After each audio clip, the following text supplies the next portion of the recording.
Hi there, and welcome back to the Class 31 Diesel Outline Project Loco. With the 2022 season almost upon us now, for clubs opening and going off visiting events and having open days etc. down at our club, I thought it was time I got the Loco out and did some of these alterations that I've been shopping on eBay for. So let's have a look at what I'm actually going to be looking at with the Locomotive and the first phase of modifications that I'm going to make to it. First off, you'll notice that the Loco still wants painting, but secondly you'll probably notice that I've just stuck on here very quickly a rail freight sign, and also down here I've given the Loco an identity. Let's have a look at what the identity is. So this is the identity I've chosen for my model, number 31327.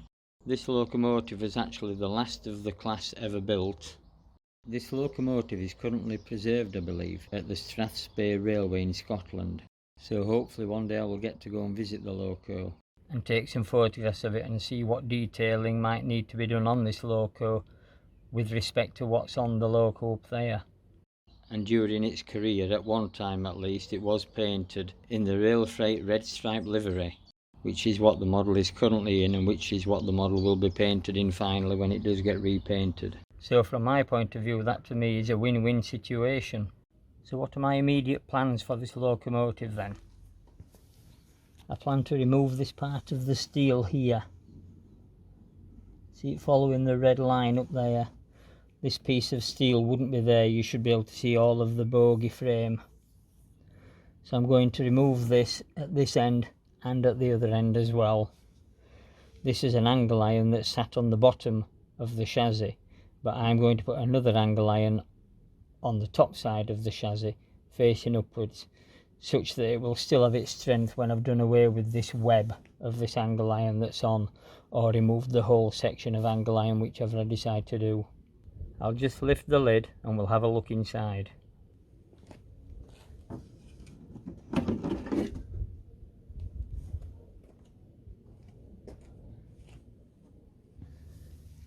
So I'm not sure if you can make this out on camera, but this piece of aluminium that's hanging down here is just riveted on to the main frame of the Loco, the main base of it there.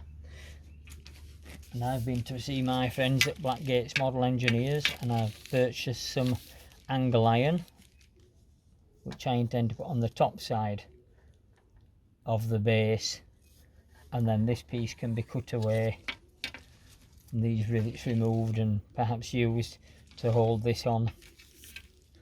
So I've got one long length which I'm going to cut into two to span as long a length as I need on the Loco, which we'll see later. So that's the first one of a couple of modifications I'm planning to make this time around.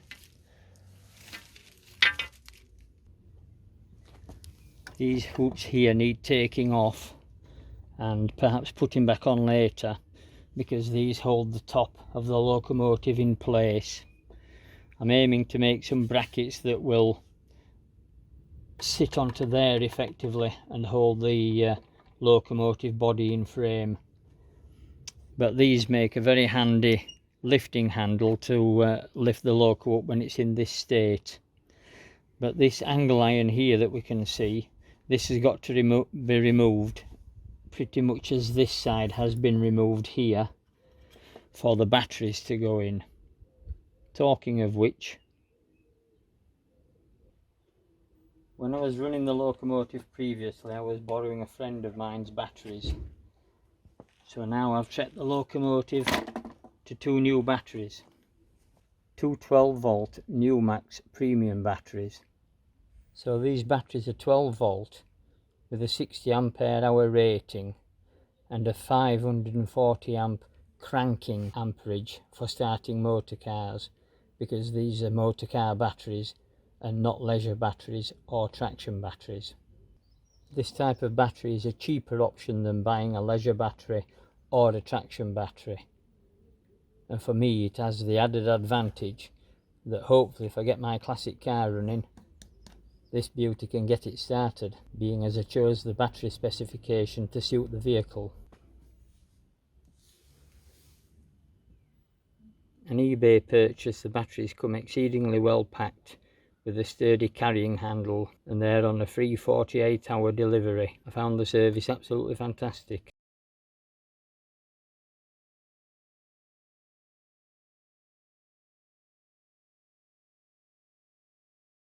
To go with the batteries, I made another eBay purchase, and at some point then I'll upgrade this cable to a larger cable. And with this box of equipment here, these lugs should hopefully be removed when these batteries get connected up. Let's have a look what they are. So here they are, some quick release battery terminals.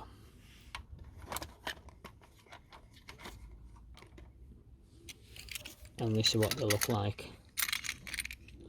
So you can either fasten a lug onto this bolt, or you can clamp the cable under that clamp there by tightening these screws, and then the whole thing goes onto the post and closes down, and this section here tightens up onto the battery posts. Very quick, very easy to change.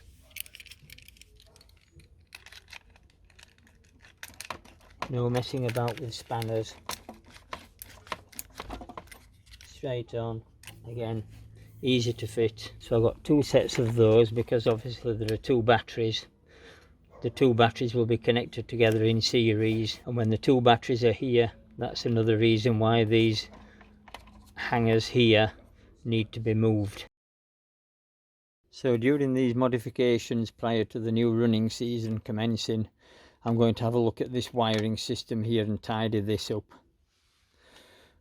I've got a longer section of DIN rail for on here, which all of this attaches to.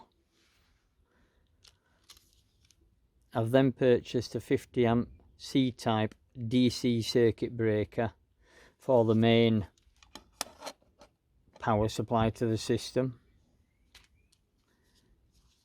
The Locomotive has 4 motors on it, so I've purchased 4 10 amp C-type DC circuit breakers again, one for each of the motors, so if any motor fails or has an issue, hopefully it will trip the individual circuit breaker and not cause issues further down the line.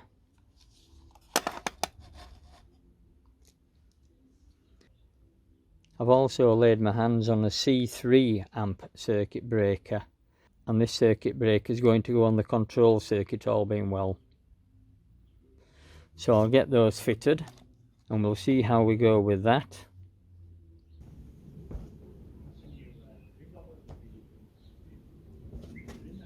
So that's just a quick overview then of the work that I want to carry out before the new season actually starts. So that's to get the two batteries to fit within the scope of these two irons here. These will want moving and refixing somehow, because this piece of angle iron has to come out such that the batteries can sit in the middle of the locomotive, because at the moment they're having to sit slightly to one side, which is tipping the locomotive. So this needs altering. This needs to come off, this angle iron that shouldn't be seen. On the real Loco it wouldn't be seen, so I'm going to remove that, and the other iron is going to go on the top to keep the strength once this piece is actually removed. And then these circuit breakers will all be fitted in on that rack there. The top hat rail will be extended, and these new battery posts here, these connection points, will make things so much easier. Right, that's the scope of work. I'm going to get cracked on.